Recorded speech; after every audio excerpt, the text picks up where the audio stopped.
कथा अचानक याद आई हमको। एक महात्मा थे, वो कुछ नहीं रखते थे अपने पास में। उस पर मनन चिंतन करने से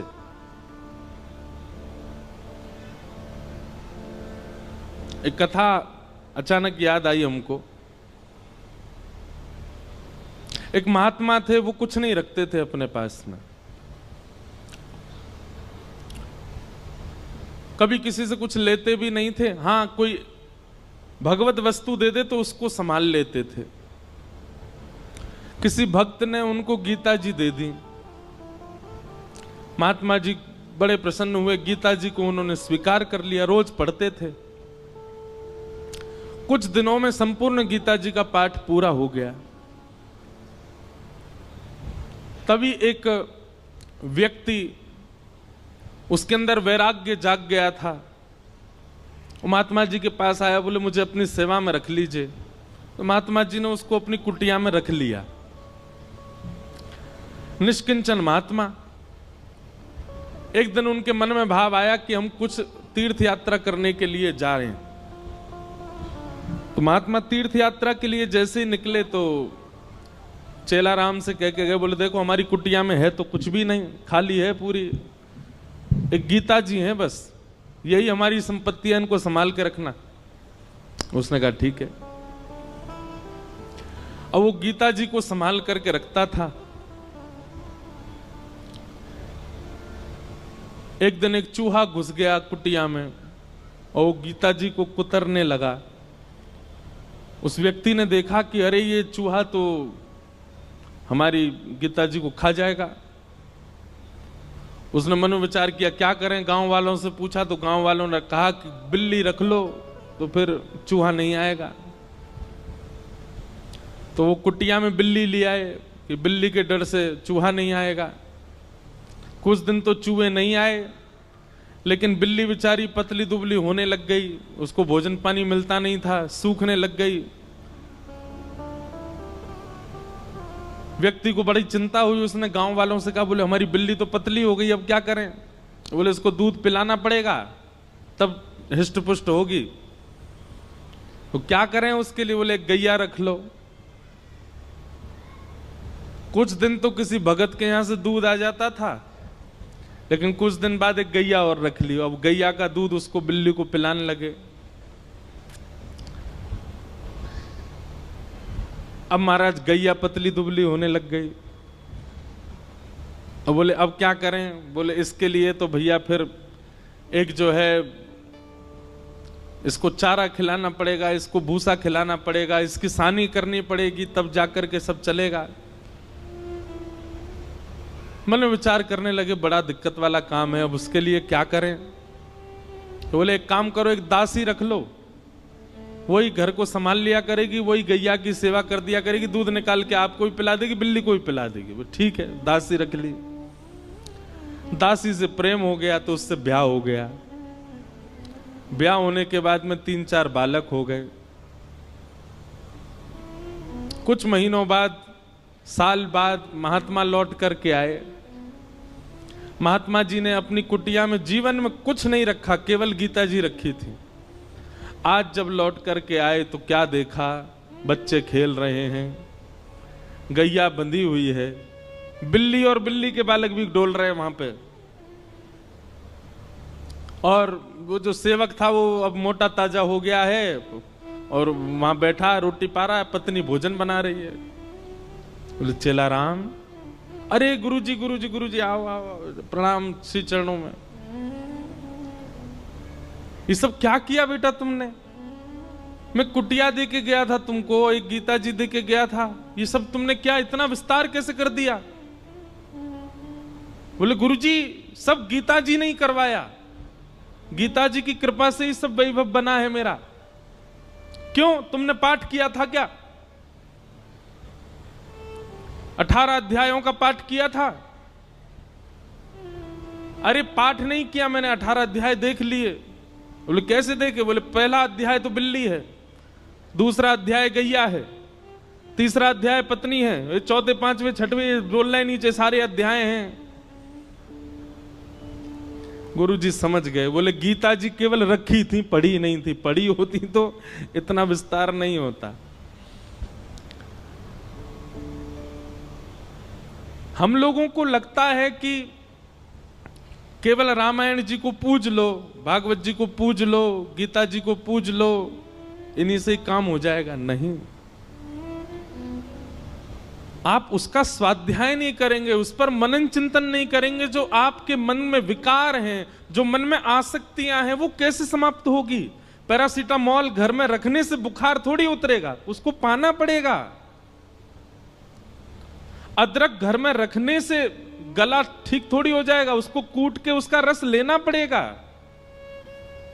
दूध घर में रखने मात्र से चाय थोड़ी बन जाएगी, बनानी पड़ती है।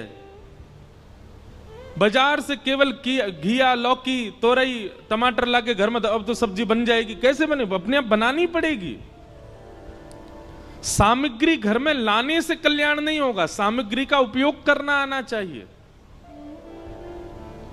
ये भ्रांति फैला दी है हमारे भारत में। मैं अधिकतर जाता हूं इंटरव्यूज में, मुझसे यही पूछा जाता है कि महाभारत जी रखने से लड़ाई होती है घर में। अरे किसने कह दी ये बात?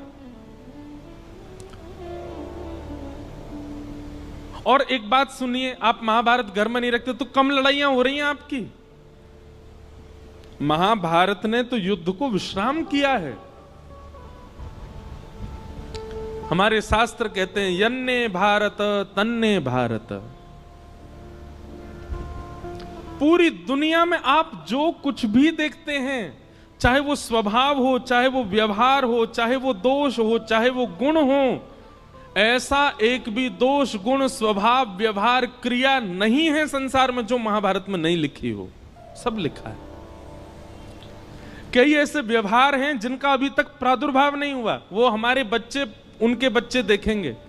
जैसे हमारे दादा परदादाओं ने आज का युग का जो व्यवहार है ये नहीं देखा था।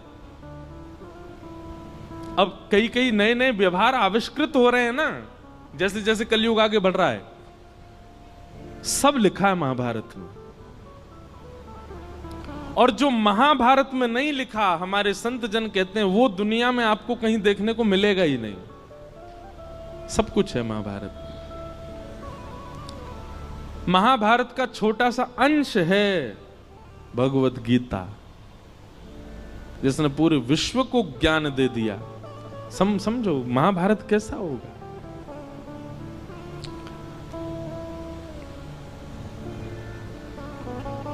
कल हम लोग द्रौपदी का प्रसंग सुन रहे थे। उत्तरा के बालक की रक्षा की वही बालक परीक्षित हुआ। हमारे पूज्य पिताजी महाराज के गुरुदेव भगवान अनंत श्री विभूषित श्री रामानुज प्रपन्नाचार्य गुरु जी महाराज, हमारे दादा गुरु, उन्होंने भागवत जी के कई विषयों पर छोटे छोटी किताबें लिखी हैं। वो कहीं प्रकाशित नहीं है, हमारे घर में ही रखी हैं बस। तो कभी कभी मैं देखने का अवसर मिलता है तो मैं उसमें भाव देखता हूं गुरु जी के। तो वहां गुरुजी एक बात को संकेतित करते हैं कि भगवान ने उत्तरा के बालक की रक्षा क्यों की। अच्छा, भगवान बाहर खड़े खड़े भी ब्रह्मास्त्र को नष्ट कर सकते थे, लेकिन ठाकुर जी गर्भ में क्यों गए? गर्भ में जाकर के उस बालक की रक्षा क्यों की? ब्रह्मास्त्र चलाया था ना उत्तरा के बालक पर, बाहर से ही देख देते ब्रह्मास्त्र नष्ट हो जाता। ठाकुर जी भीतर क्यों गए? और वो भी उस गर्भ में गए जिस गर्भ में न जाना पड़े। इसके लिए सारे वेद, वेदांत और उपनिषद कहते हैं, सारे पुराण यही तो कहते हैं, ऐसे कर्म करो कभी गर्भ में ना पड़ो। भगवान खुद चटपट घुस गए भीतर रक्षा के लिए। तब हमारे गुरुदेव भगवान कहते हैं, बोले सामान्य बालक होता तो ठाकुर जी बाहर से ही ब्रह्मास्त्र नष्ट कर देते, लेकिन ठाकुर जी ने जब उस परीक्षित के पूरे भविष्य का चिंतन किया तो मन में विचार आया, ओहो ये तो भविष्य में चल करके हमारी कथा का श्रोता बनेगा, क्यों ना ऐसे बालक को गर्भ में दर्शन दिया जाए। इसलिए ठाकुर जी गर्भ में गए। आप लोगों को बहुत आसान लगता है कथा में आना, आप लोगों को बहुत आसान लगता है कि गाड़ी में बैठ के आए, पहुंच गए कथा में, कथा सुन ली। हमको बहुत आसान लगता है कथा करना, वैसे है नहीं, हमको तो नहीं लगता आसान। कोई हमसे पूछे कितनी कठिनाइयां होती हैं कथा सुनाने में, कई बार आपने देखा होगा कि हम आंख बंद करके कथा कह देते हैं एक आध घंटा तक। क्यों? उस समय किसी श्रोता का कुभाव दिख जाता है। कुभाव मतलब या तो उबासी लेता हुआ दिख गया कोई, या फिर कोई फोन चलाता दिख गया है। तो ऐसी स्थिति में जब श्रोता दिख जाते हैं तो फिर कथा भूल जाता हूं मैं, इसलिए फिर मैं आंख बंद करके कथा कहता हूं। हम मना क्यों करते हैं कि जब हम मंच पे आए तो हमको स्पर्श मत करो? उसके पीछे कोई और बात नहीं। ऐसा नहीं कि मेरे अंदर बहुत पुण्य है इसलिए मना कर रहा हूं। मैंने अनुभव किया है कि कई बार लोगों के स्पर्श से हम जितने भावना बनाकर के आए मंच पे आके सब भूल जाता हूं मैं। आप तो सद्भाव से स्पर्श कर रहे हो, पर किसी का कोई भाव ही नहीं है, वो देखा देखी स्पर्श कर रहा है। इसीलिए दूर से प्रणाम करो, आपको ही फायदा मिलेगा, हम कथा अच्छे से सुना पाएंगे। पर जब बहुत ज्यादा लोग स्पर्श कर देते हैं तो मैंने देखा है कि मेरे भाव जितने होते हैं शून्य हो जाते हैं। कथा करना भी बड़ा कठिन है, पर कथा सुनना भी बहुत कठिन है। कथा में बैठना, बैठ करके बहुत देर तक श्रवण करना, और केवल श्रवण नहीं, उसका निरुध्यासन करना, उसको समझ करके जीवन में उतारना, ये भगवत कृपा के बिना नहीं हो सकता।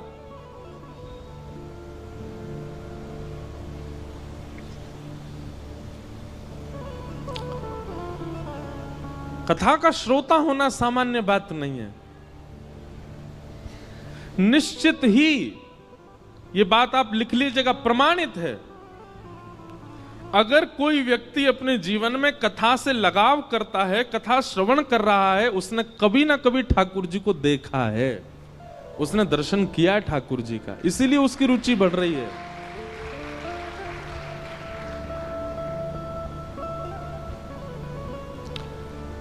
क्यों इतना आनंद आता है सुनने में? क्यों इतना सुख मिलता है आपको?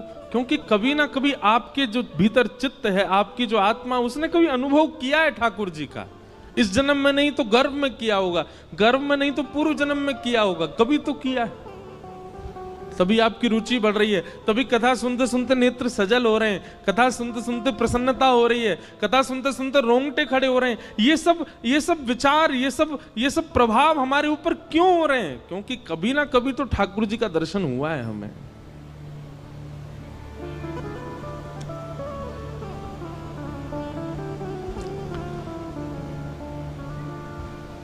कुंती ने भगवान की स्तुति गाई, तत्पश्चात भीष्म पितामह ने भगवान की स्तुति गाई, और फिर भगवान द्वारिका प्रस्थान कर गए।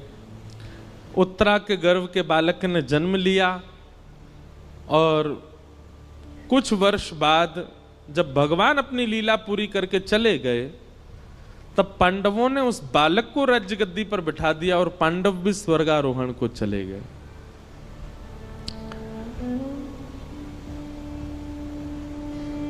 परीक्षित धीरे धीरे बड़े हुए, उनका विवाह हुआ, जन्मेजय आदि पुत्र हुए। अब यहां पर एक बहुत अच्छी बात है, पता है? बटुक जी भी बैठे हैं, कई सारे विद्वान भी बैठे हैं। अधिकतर व्यास कहते हैं, हम भी कहते थे पहले कथा में, कि कलयुग को 5 स्थान दिए, और उन 5 स्थानों में एक स्थान जात रूप मदात प्रभो सोने में निवास दिया। अभी हम इसका विस्तार करेंगे, बस ये कुछ व्यास बैठे हैं सन्मुख, उनको बता रहे हैं। और उसके बाद परीक्षित ने आकर के मुकुट पहन लिया, जिसकी वजह से उनके मस्तिष्क में कलयुग प्रविष्ट हो गया। पर यह कथा भागवत में लिखी नहीं है। परीक्षित जी ने कोई मुकुट नहीं धारण किया, बल्कि श्रीमद् भागवत जी में तो स्पष्ट ऐसा लिखा है कि जब तक परीक्षित जी पृथ्वी पर थे, कलयुग थरथर कांपता था। कलयुग ने अपना प्रभाव डाला ही नहीं कहीं पर भी। तो फिर कहते हैं, फिर परीक्षित की मति कैसे बिगड़ी? उन्होंने एक संत का अपमान कैसे कर दिया? तो यहां भाव बताया गया, क्षुधा, भूख। इतनी भूख लगी थी उनको, इतनी प्यास लगी थी कि भोजन और प्यास का मारा व्यक्ति कुछ भी कर सकता है। इसलिए व्यक्ति को अत्यंत भूखा भी नहीं रहना चाहिए, क्योंकि अत्यंत भूख जो होती है, कलयुग उस पर भी प्रभाव डाल करके उससे गलत करवा देता है।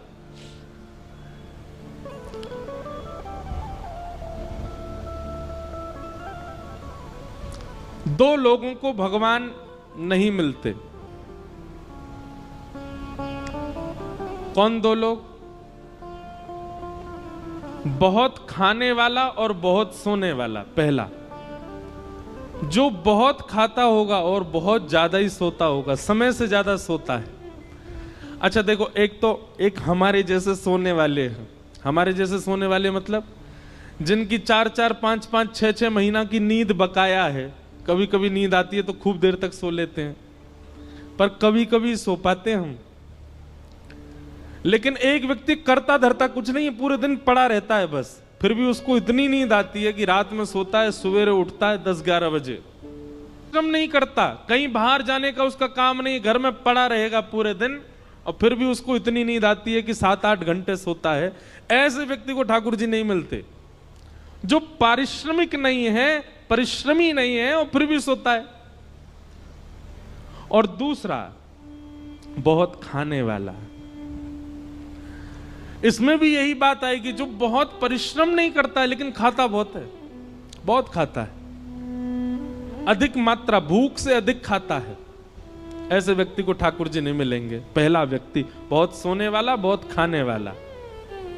और दूसरा व्यक्ति बहुत कम सोने वाला और बहुत ही कम खाने वाला, उसको भी ठाकुर जी नहीं मिलते। क्यों? इसके प्रति ठाकुर जी विचार, पहले वाले के प्रति तो विचार करते हैं, ये मेरी थाली खा जाएगो और ये सोता ही रहेगो, मोते कब खेलेगो, मेरे संग कब रहेगो, इसलिए ठाकुर जी उसको नहीं मिलते। और दूसरे वाले के प्रति ठाकुर जी विचार करते हैं, जे खुद ना खावे मुंह का खवावेगो, ये खुद ही भूखो रहे मुंह का खवावेगो। और दूसरी बात ठाकुर जी सोचते हैं, खुद सोवे ना है मुंह भी ना सुन देगो, पूरे दिन जगो रहे तो मुंह परेशान करेगो। हमारे ब्रज के संत कहते हैं, बहुत कम खाना और बहुत कम सोना, बहुत ज्यादा खाना और बहुत ज्यादा सोना, दोनों ही भगवत मिलन में बाधा हैं।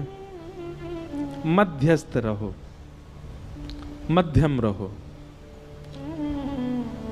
अब आप कहोगे ये मध्यस्थ कैसे पता चले, मध्यम कैसे पता चले? निद्रा कैसी हो? इतनी निद्रा हो जाए कि पूरे दिन फिर भले ही लेटने को भी ना मिले तो भी काम चल जाए। इतनी निद्रा लेने वाला व्यक्ति और पूरे दिन फिर परिश्रम कर सके, ठाकुर जी से मिलने के लिए परिपक्व है। और इतना भोजन करे कि उससे आलस्य ना आवे, ऐसा व्यक्ति भी ठाकुर जी से मिलने के लिए परिपक्व है। अपच ना हो, इतना भोजन करे बस, ऐसा व्यक्ति भी ठाकुर। और भैया कछु तो खुद भी अपने आप भी समझ जाए करो, जीवन में कितना सोना चाहिए, कितना खाना चाहिए, इसका थोड़ी व्यवस्था बनाओ और उस अनुसार ठाकुर जी के मिलन के लिए चलो।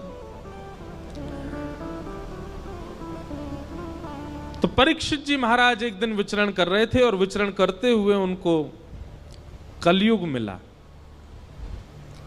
जो कि वृषभ यानी कि धर्म के 3 पैर काट चुका था, चौथा पैर काट रहा था। धर्म के 4 चरण हैं, सत्य, दान, दया और पवित्रता। कलयुग में केवल 1 पैर बचा है धर्म का, वो है सत्य। दान, दया और पवित्रता तो खत्म हो चुके हैं। कलयुग में दान नहीं करता व्यक्ति, दिखावा करता है। कलयुग में दया नहीं करता व्यक्ति, एहसान करता है। कलयुग में पवित्र नहीं रहता व्यक्ति, केवल पवित्रता का आडंबर करता है। थोड़ा बहुत यदि बचा है तो सत्य बचा है। सत्य भी बोलता नहीं है, सुनने के लिए सत्य चाहिए। दूसरे से भले ही झूठ बोले पर अपने लिए उसको सत्य चाहिए, इतना सत्य बचा है बस। और कलयुग उस चौथे पैर को भी काट रहा है, सत्य को। तभी परीक्षित जी महाराज पहुंच गए, कलयुग को पकड़ लिया, जान से मारने लगे, चरणों में गिर गया, महाराज मुझे स्थान दे दीजिए।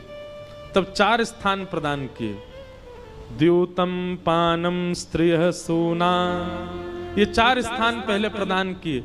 जुआ, मदिरा पान, भक्ष भक्ष सेवन, पर स्त्री पर पुरुष गमन और हिंसा, लड़ाई झगड़ा, कलेश, इसमें कलयुग का निवास। कलयुग ने पुनश्च याचना की, बोले कि महाराज मेरा परिवार बड़ा है, एक स्थान और दे दो। तो उसको जात रूप मदात प्रभो, अनीति से कमाया गया धन, 5वां स्थान प्रदान किया। इन 5 स्थानों पर बहुत सावधान रहा कीजिए। कभी भी जुआ में नहीं खेलना है। जुआ का मतलब क्या होता है? धन को दांव पर नहीं लगाना है। यह शर्त लगाना भी एक प्रकार का जुआ है, नहीं लगाया कीजिए। भैया सीधी बात है, किसी की पत्नी को दांव पर लगा दोगे, पति छोड़ेगा आपको? और वो भी पति कौन है? जगत नियंता, जगदाधार, जगदीश्वर, त्रिलोकीनाथ, उनकी पत्नी है लक्ष्मी। आप लक्ष्मी को दांव पे लगा दोगे, नारायण प्रसन्न रहेंगे आपसे। भागवत जी में वर्णन है कि जुआ खेलने वाला व्यक्ति लक्ष्मी को असद स्थान पर प्रयोग करने वाले व्यक्ति से पंचदेव सदैव नाराज रहते हैं।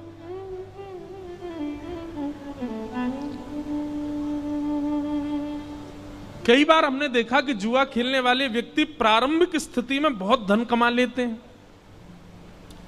बहुत ऐश्वर्य भोग लेते हैं, सब सुख संपत्ति होती है।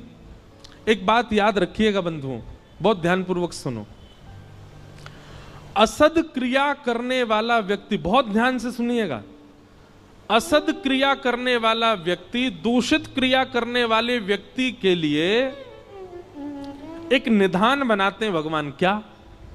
जैसे भगवान दिखते हैं कि गलत कर रहा है, तो उसके इस जन्म के एवं उसके आगामी जितने जन्म हैं एवं पूर्व के जन्मों के जितने भी पुण्य हैं, जितने भी सुख हैं, जितनी भी समृद्धियां हैं, सब एक साथ ठाकुर जी उसको देख करके भुगवाते हैं। जल्दी इसका कोटा खत्म करो, जल्दी जल्दी इसको खवाओ।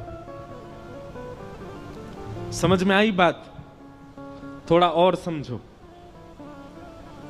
मान लीजिए कोई व्यक्ति है और वो गलत काम करता है, पाप करता है, वो सब क्रिया करता है जो वेद विरुद्ध है। ठाकुर जी एकाध बार तो प्रयास करते हैं कि सुधर जाए, लेकिन वो एकाध बार में भी जब नहीं सुधरता है तो ठाकुर जी कहते हैं ठीक है, तो अब इसका स्वभाव बन ही चुका है, इसको पाप करना ही है, इसको गलत करना ही है, तो फिर इसके जन्म में, इसके जीवन में जितने भी सुख समृद्धियां आने वाली हैं, एक संग सब इसके जीवन में दे दो। उसके पास धन भी आ जाएगा, उसके पास संपत्ति भी आ जाएगी, वो जो चाहेगा उसको मिलने लग जाएगा। लेकिन वो यह नहीं समझ पाता है कि मेरा खाता खत्म किया जा रहा है जल्दी जल्दी। एक साथ सब भुगवा करके फिर ठाकुर जी उसको ऐसा गिरते हैं, ऐसा गिरते हैं, जैसे उसका शून्य हो जाता है खाता, फिर वो जीवन में उठ नहीं पाता। इस जीवन में नहीं, कितने जन्मों तक नहीं उठ पाता। और भक्ति करने वाले के साथ उल्टा होता है। जैसे ठाकुर जी देखते हैं तिलक लगाने लग गया, कंठी पहनता है, माला जप करता है, नित्य हरिनाम संकीर्तन करता है, कथा श्रवण करता है, तो ठाकुर जी कहते हैं इसके जीवन में जितने दुख आने वाले हैं, इसके अनेक जन्मों में जितने दुख आने वाले, सब भुगवा के इसके सारे खाते खत्म करो दुख के। और एक साथ ठाकुर जी भुगवा भुगवा करके सब नष्ट कर देते हैं, शून्य कर देते हैं। और जैसे ही उसका खाता शून्य होता है, ठाकुर जी आकर के उसको हृदय से लगा लेते हैं। कभी कभी बंधुओं एक बात कहे हम, कभी कभी आप जो चाहते हो वो होने लग जाता है, सब कुछ बहुत अच्छा अच्छा चल रहा है, और इसके बदले में आप ये भी जानते हो कि आप पाप करते हो, आप वो सब क्रिया करते हो जो वेद विरुद्ध है, जो शास्त्र विरुद्ध है, और फिर भी आपके साथ सब कुछ अच्छा अच्छा होता है, तो संकेत समझ लेना खाता खत्म किया जा रहा है अच्छाई का।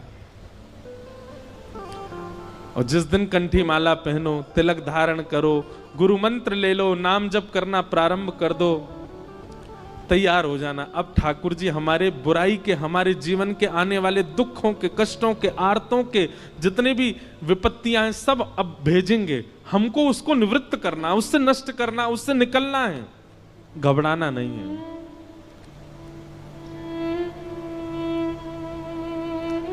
क्योंकि कई बार लोग मिलने आते हैं तो मुझसे कहते हैं कि वो देखो महाराज जी इतना पाप करता फिर भी उसके जीवन में इतनी प्रसन्नता। अरे आपको नहीं पता है, उसका खाता खत्म हो रहा है अच्छाइयों का।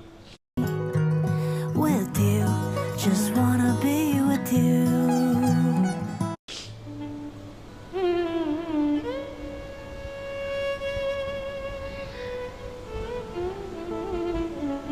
इसलिए कभी कभी जीवन में रुकावटें आना, कभी कभी जीवन में एंजाइटी आना, डिप्रेशन आना, चिंताएं बढ़ना, थोड़ी थोड़ी परेशानियां आना, इनसे समझा करो कि नहीं हमारा जीवन ठीक चल रहा है और कुछ हो ही नहीं रहा है। 5 साल हो गए, सब बढ़िया ही बढ़िया चल रहा है, कुछ कोई दिक्कत ही नहीं आती, कभी कोई रुकावट ही नहीं आ रही, कभी चिंता ही नहीं हो रही, कोई परेशानी ही नहीं आ रही। घबरा जाना, हे नाथ जरूर आप कुछ भयानक करने वाले। समुद्र में जब सुनामी आने वाली होती ना, लहरें धीमी कर देता है समुद्र, शांत हो जाता है समुद्र और धीरे धीरे पीछे जाने लग जाता है। तो किनारे वाले लोगों को लगता है अरे ये तो अंदर जा रहा है, और अंदर चलो, और अरे ये तो अंदर जा रहा है, अरे शांत हो गया, देखो लहरें ही नहीं आ रही हैं। और फिर अचानक से एक ऐसा ज्वार भाटा आता है, सब नष्ट कर जाता है। सुनामी देखी है कभी आपने? भोपाल में काय को आएगी सुनामी? समुद्र ही नहीं है। हमने सुनामी तो नहीं देखी, पर सुनामी के बाद का समय देखा। 2004 में आई थी भारत में। हम गए थे चेन्नई, छोटा सा था मैं। उसके बाद सुनामी के बाद का समय। और कभी देखना हो ना तो कभी रामेश्वरम जाइए, और रामेश्वरम दर्शन करके फिर आप जब धनुषकोडी जाएंगे तो बीच का जो मार्ग है वहां देखेंगे दोनों तरफ समुद्र है, इधर भी समुद्र, बीच में रास्ता। तो वहीं एक गांव हुआ करता था किसी समय पर, वो सुनामी में आज भी पूरा गांव वहां दिखता है, टूटे हुए घर, बहुत भयानक। हमारी कथा अभी रामेश्वरम में, हम साल भर में एक ही राम कथा करते हैं बस। वो भी एक परिवार है, उन्हीं को ही दे रखी है। उन्होंने संकल्प लिया 12 ज्योतिर्लिंग में कराने का, तो पिछले साल सोमनाथ में हुई, इस साल रामेश्वरम में, अगले साल देखो कहां होगी। 12 ज्योतिर्लिंगों में हर साल तो है 25 दिसंबर से रामेश्वरम। और भरत चरित्र पर कथा है, केवल श्री भरत जी का चरित्र। हमारा अभ्यास तो कम है मानस जी पर, लेकिन कई बार जिसको भोजन बनाना नहीं आता ना, कभी कभी रसोई में घुस जाए और कुछ बन तो अच्छा बना जाता है। और कई बार परिपक्व व्यक्ति जो हमेशा ही बनाता है, कई बार उससे भी बढ़िया नहीं बनती सब्जी। तो हम अपनी कथा की प्रशंसा नहीं कर, अपने भाव की प्रशंसा कर रहे हैं। हमको राम कथा का इतना अभ्यास नहीं, पर जब हम बोलने बैठते हैं ना तो इतना आनंद। सोमनाथ की घटना है, सोमनाथ में जब कथा थी, पहली बार राम कथा की, तो हमने कहा भाई हम हर दिन एक पात्र के ऊपर बोलेंगे। एक दिन सीता जी के ऊपर बोले, एक दिन शत्रुघ्न जी के ऊपर बोले, एक दिन लक्ष्मण जी के ऊपर, हनुमान जी के ऊपर, आदि आदि सबके ऊपर एक एक दिन का प्रसंग रखा था। जिस दिन भरत जी का चरित्र था तो मैं कक्ष में पढ़ता था पूरे दिन, मैं मिलता नहीं था वहां किसी से, पढ़ता था और कथा करता था। तो जब भरत चरित्र हम पढ़ रहे थे, आज भी स्मृति में आता है वो सब भाव। अपने बिस्तर की रजाई में घुस के रोया, मैं इतना रोया कि मैं बस ये बोलूं संग वालों से, आज कथा मैं नहीं कर पाऊंगा। मैंने कि जो चरित्र पढ़ने में इतना भाव दे रहा है उसको हम कैसे सुनाएंगे। पर वास्तव में मानस जी, रामचरित्र मानस सामान्य नहीं है, अद्भुत है। और उसको कोई भावजन्य व्यक्ति सुने और भावजन्य व्यक्ति सुनाए तो ही मानस जी को न्याय मिल पाएगा, नहीं तो नहीं।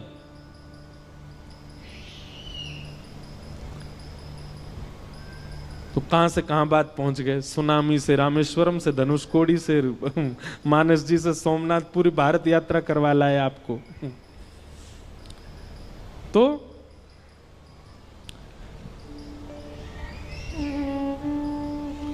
पांच स्थान, द्यूतम, पानम, स्त्रिय, सोना और अनीति से कमाया गया धन। इन 5 स्थानों पर बहुत सावधान रहा कीजिए। धन को कभी भी गलत प्रयोग में मत लगाइए। धन का गलत प्रयोग क्या है?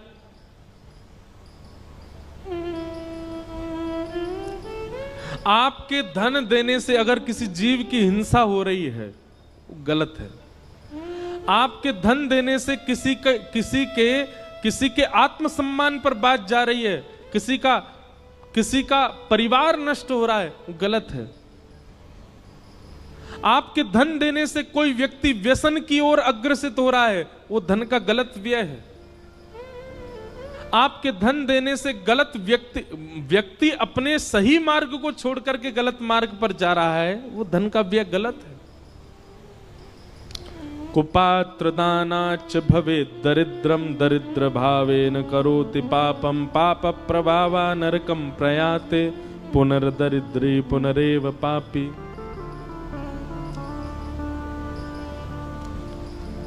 सोच विचार करके धन का व्यय किया कीजिए। दूसरा, पानम, मदिरा पान करना, भक्ष सेवन करना, जीव हिंसा करके खा जाना, तंबाकू खाना, सिगरेट पीना और दुनिया भर के नशीले पदार्थों को अपने मुख पर धारण करना, ये सब पाप है।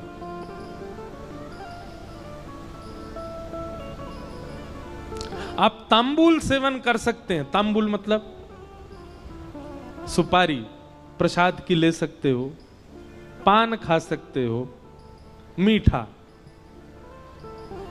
आप ठाकुर जी को निवेदित करके जल आदि का सेवन कर सकते हो, शिकंजी पी सकते हो, आदि आदि। अब हम सीधा संकेत आपको पता ही है हम कहां कर रहे हैं, वो नहीं करना चाहिए।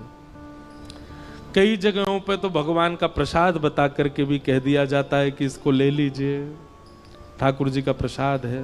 नहीं, प्रसाद के रूप में भी स्वीकार नहीं करना। कोई देवी देवता नहीं पाते। ये मानव अपने जीव के स्वाद के लिए कुछ भी करता है।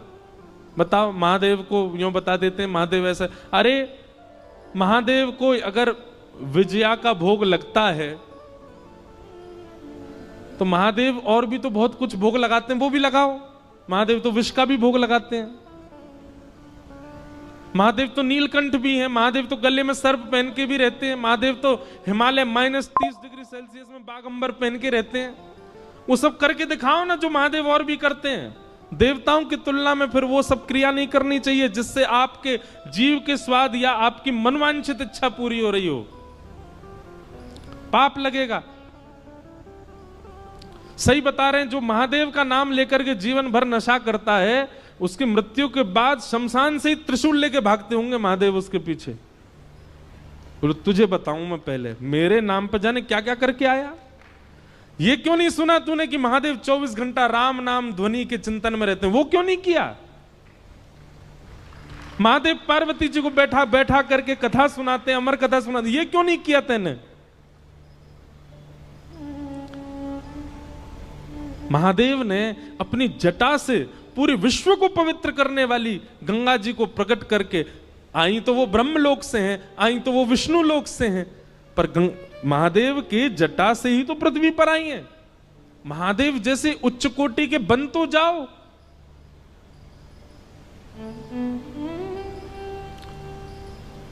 भैरव बाबा के नाम पे कुछ भी कर रहे हैं, देवियों के नाम पे वहां भोग लगता है, खा लो, ये कर, कुछ नहीं।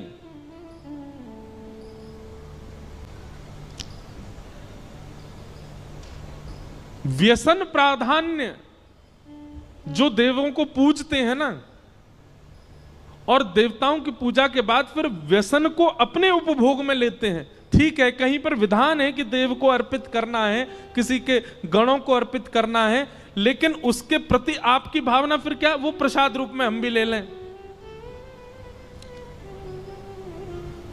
इसका परिणाम अच्छा नहीं होगा।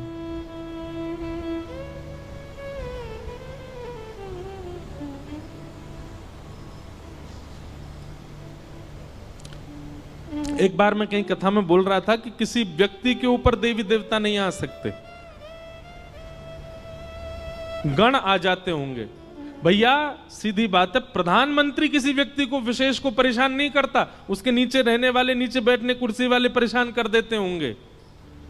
प्रधानमंत्री किसी को फोन करके नहीं कहेगा रुक जा बेटा रात में गुंडे भेज रहा हूं तेरे पास, ना। उसके नीचे बैठने वाले जिनकी बातें प्रधानमंत्री को पता ही नहीं है कि वो कहां क्या करते हैं, वो परेशान करते हैं। भैया आदिदेव जितने भी हैं ये सब तो कृष्ण चिंतन में इतने व्यस्त रहते हैं, इन पे समय आपको परेशान करने का। उनके नीचे जो छोटे छोटे गण बैठे रहते हैं वो जरूर परेशान कर देते होंगे। कभी देवी देवता आपको परेशान नहीं करते, आपके ऊपर नहीं आते, आप पर हावी नहीं होते। उनके गण जरूर कोई लीला कर देते होंगे, वो बात अलग है। पर हमको 9 साल हो गए कथा करते करते, हमारे सिर पे क्यों नहीं आ रहे देवता? विवाह के पश्चात एक पतिव्रत धारण करो, और उसमें करना कुछ ज्यादा नहीं है, केवल एक ही काम करना है। क्या? जिससे आपके 7 फेरे हुए हैं, जिससे आपका पाणी ग्रहण हुआ है, अब वो सर्वशिव संसार का सबसे बड़ा व्रत यही है।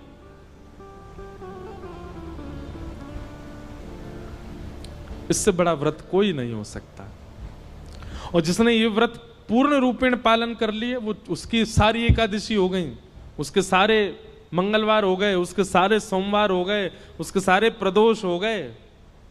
हाँ वो बात अलग है, उसके बाद भी वो रखे एकादशी आदि के व्रत, वो अच्छी बात है। पर यह व्रत धारण करना सामान्य बात नहीं है। ऐसा व्यक्ति, ऐसी माताएं पूजनीय हैं, वंदनीय है। इसलिए कलयुग का तीसरा स्थान बताया गया, पर स्त्री पर पुरुष संग।